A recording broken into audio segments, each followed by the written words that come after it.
Hi guys, James at RampantLionReviews again for you today. For this one, we are going to take a look at yet another Japanese sake, and we're going to head back down to Kyushu, the southernmost of the four main Japanese home islands, and we're reviewing my second sake from Nagasaki Prefecture. So hopefully this is another interesting one. So for this review then, we are going to go to a little place called Hasami to visit Imazato Shuzo for the first time. They sell their sakes under the brand name Rokujuyoshu, and this particular sake is called the Reishu Honjozo. It comes in at 14% alcohol. Honjozo tells you that it has a little bit of distilled alcohol added to it. Reishu tells you that it should be served cold basically, and the rice grains in this one are milled down to 60% of their original size. So I don't know if you can call this one a ginjo then as a result of that. As I've told you before, when it comes to ginjo and dai ginjo, ginjo is when they mill the rice grains down to 60% of their original size, and dai ginjo is when they mill them down to 50% of their original size.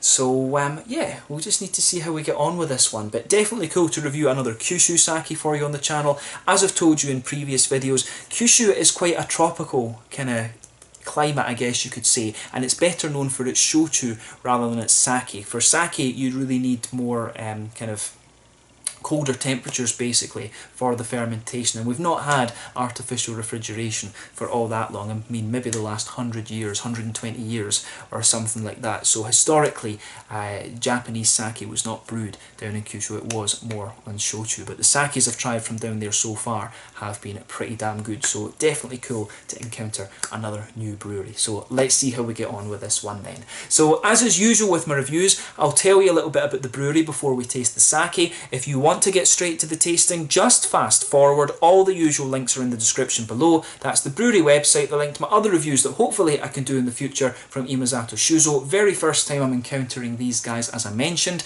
There's all the usual social media down there as well. If you want to see more reviews, do please consider subscribing to the channel. The whole channel, of course, has a geography based tagging system, so you can go into the home page and search for sake, whiskey, beer, whatever you like, based on country, city, county, state, prefecture, whatever it is that takes your fancy. Do check out the playlists that are in there as well. There is one for all the Japanese sakes that I've reviewed for you, one for all the whiskies, and various different ones for all the beer, because they are the main focus of the channel. And as always, please do get in touch and let me know some of the other beers, whiskies, sakes and breweries and stuff like that that you guys would like to see me review. It's always great to hear from you guys that are watching the videos, and the support that you show the channel is hugely appreciated. So anyway, on to my brewery notes then to tell you a little bit about Imazato Shuzo then. So Imazato Shuzo, as I mentioned to you earlier, are based in Hasami, which is, you know, a fairly small town, about kind of halfway up Nagasaki Prefecture. Nagasaki has a lot of kind of coastline that goes in and out, so it's kind of halfway up, right on the border with Saga Prefecture,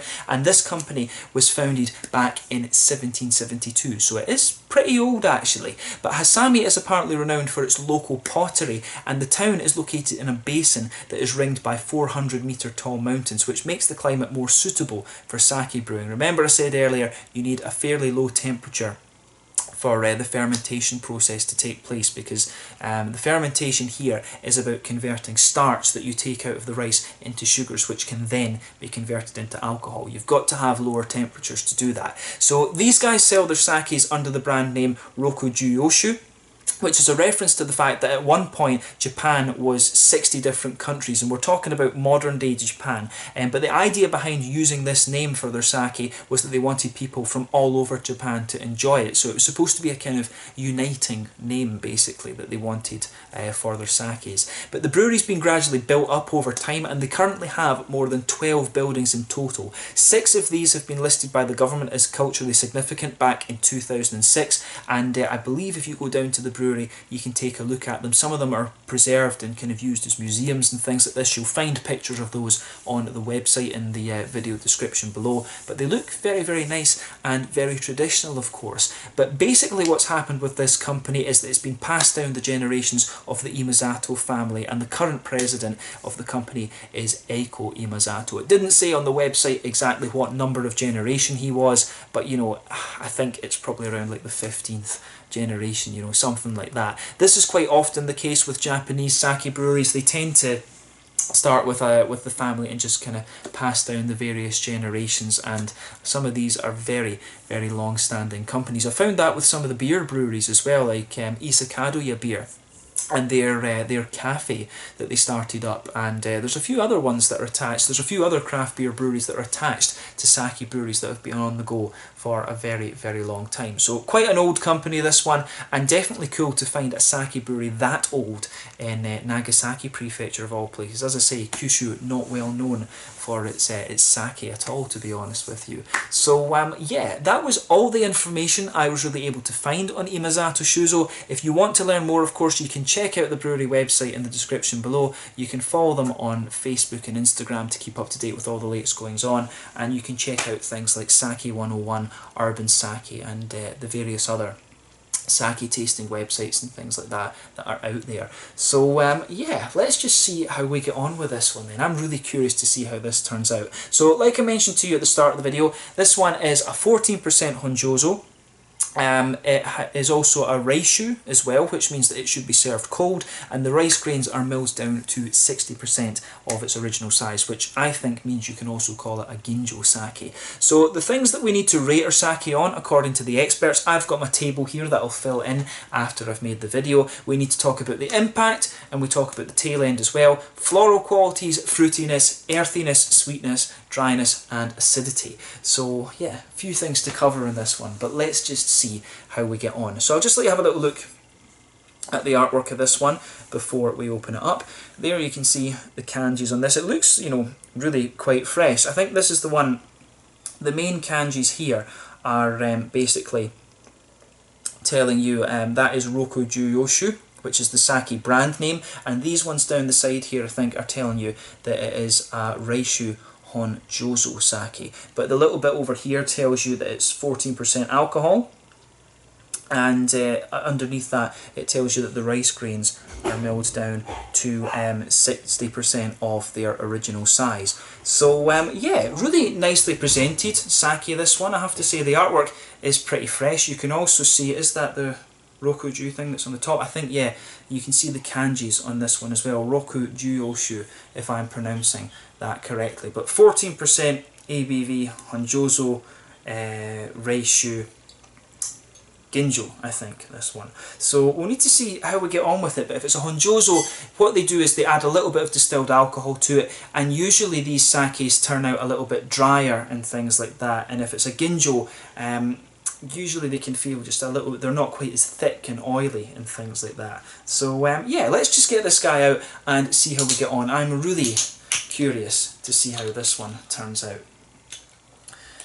So yeah, as I was saying earlier, the Kyushu region, not very well known for its sake, but the sakes that I reviewed in my 7 Prefectures of Kyushu mini-series that I did, I was very, very impressed with them actually. So, you know, if you get the chance to try some of them, do it. You know, you'll find good sake all across Japan. There are certain prefectures that are better known than others for sake, particularly the ones in Tohoku in the north, and Hokkaido has some really great sake breweries as well as some good whiskey distilleries too.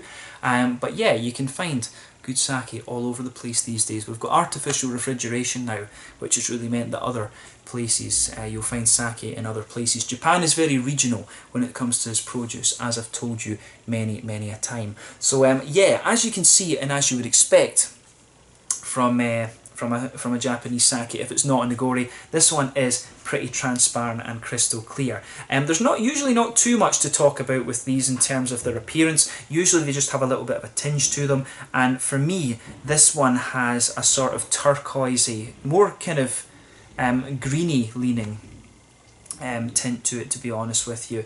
Quite often they're kind of light, either very, very light blue, very light green. Sometimes they can have a little bit of a yellow tint to them as well. But this one I think looks very, very, very nice. And this is kind of what you would expect from a Honjozo Reishu Ginjo, of course. You don't expect any sediment or things as you would normally get with the nigori unfiltered. So yeah, let's have a little look at the aroma of this one then and see how we get on. So yeah, the first thing with this one that strikes me straight off, this one comes across to me as being quite sweet.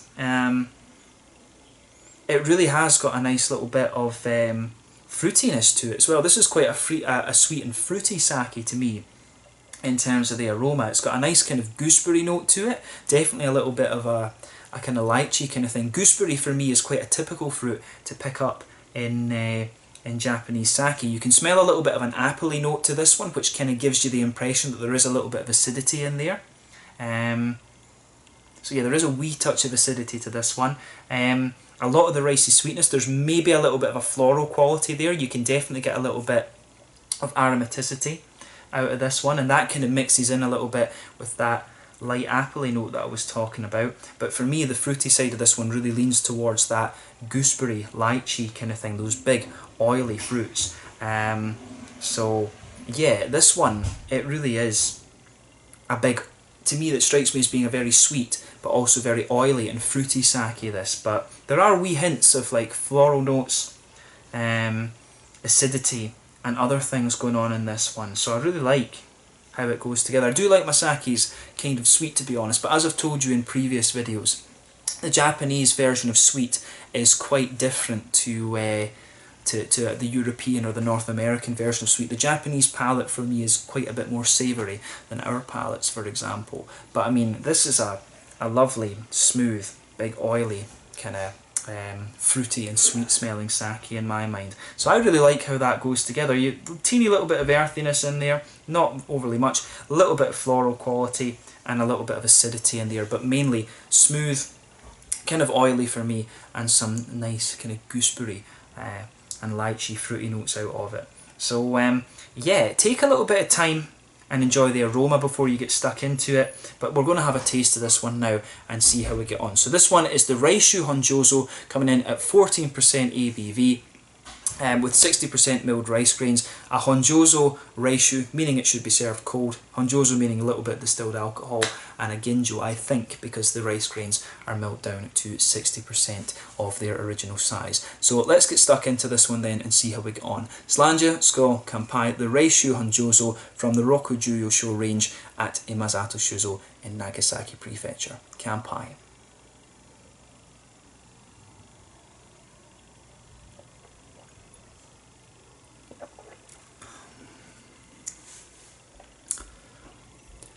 That's really pretty damn nice, I have to say. This one, first off, we should talk about the impact, but this to me is definitely one of the smoother and sweeter Honjozos that I've come across, actually. I really, really quite like this one. That's lovely. If you get the chance to try this, if you're a fan of Japanese sakes, I think this is really pretty damn nice, I have to say. As I say, I'm by no means an expert, but this one, in its impact, it's really nice, and you start to get the more dry Honjozo characteristics out of it in the tail, I have to say. This one makes a really nice transition, so we need to talk about that as we go through the different flavour components that we should talk about.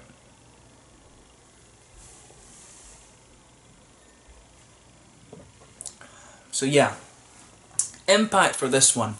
For me, it comes across as a big, oily sake, this. The smoothness kind of spreads across the middle of your palate, and that lingers there quite far into the aftertaste. So yeah, a nice big oily and very smooth impact in my opinion. And that ricey sweetness, I believe it's Yamada Nishiki that these guys are using in here, which is quite a popular rice strain or rice brand or type, I don't know exactly what to say, but Yamada Nishiki rice, I believe, is what they use in most of their sakes, if not all of them. And for me, this one really is, the smoothness that you get out of this is really very nice, and I think this is probably one of the smoother and bigger oily Honjozos that I've come across in the whole time of doing these sake reviews. Granted, we've only done about 25, I think I filmed about 25 or 30 at the time of this video. But this one really is quite different from the others that I can remember trying.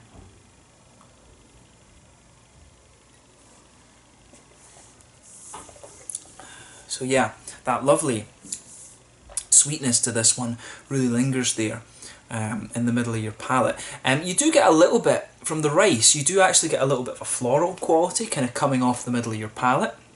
which is nice. It does have a little bit of that kind of almost astringent quality to it, which I think works really well. It just adds a little bit of almost bite to the sweetness, but it really does stick with me as being a big oily and smooth sake. This, I really like how that goes together. The other thing we need to talk about with this is the acidity. This is, I thought there would be a good little bit of acidity to this, but you do get a little touch of it the further you go into the tail end of it. The acidity for me always comes out between the sweet part of the palate and then the fruity side at the front of the tongue. So there is just a little bit of acidity lingering in this one for me, but it comes out quite late in the flavour in my mind. But it adds something. It does add something a little bit to the sake, I have to say. This one definitely gets drier the further you go into the aftertaste as well, and you're going to feel that dryness around the edge of your tongue, but that comes out quite late in the flavour for me. This, as I say, that's the big thing. The impact for me lasts quite long in this, and it's only much later on that you're going to get the drier kind of qualities out of this sake.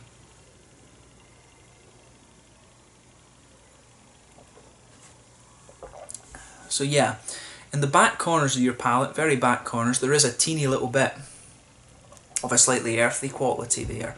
But the earthiness for me is pretty damn minimal in this sake.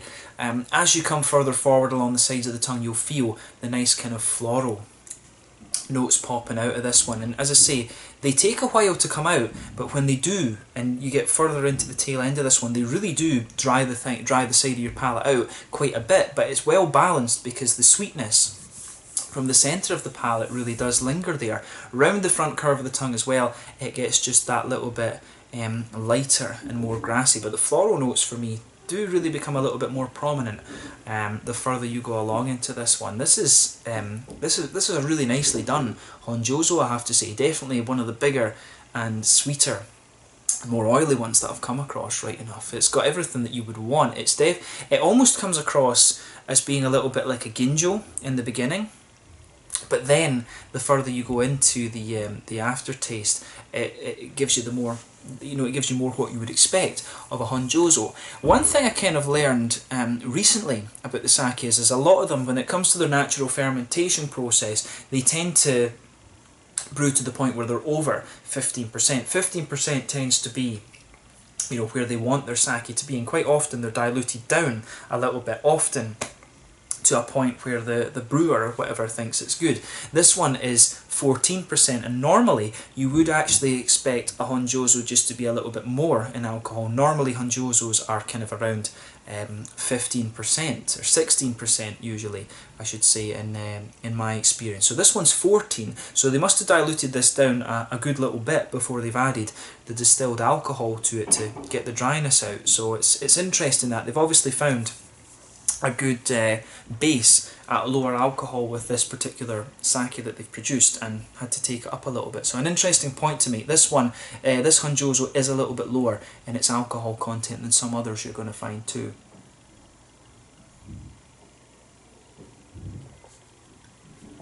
But yeah, that big smoothness you get out of this really is nice. The fruity side of things then.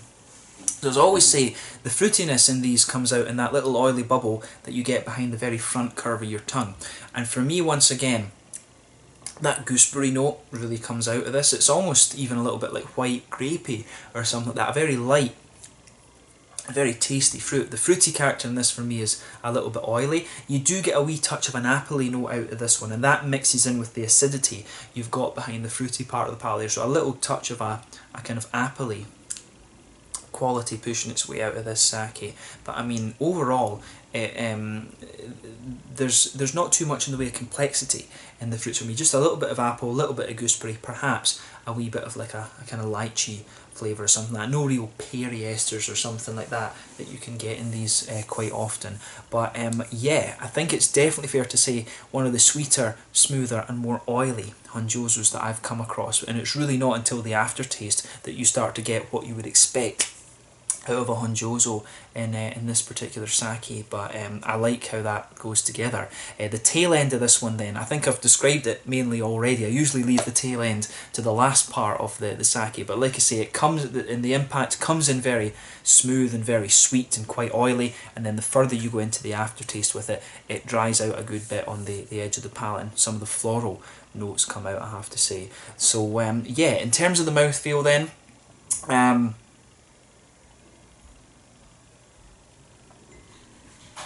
I think we've covered it fairly well. It's got a nice bit of wetness to it, this sake, particularly at the front of the palate, but mainly for the style it's a bit thicker and a bit more oily.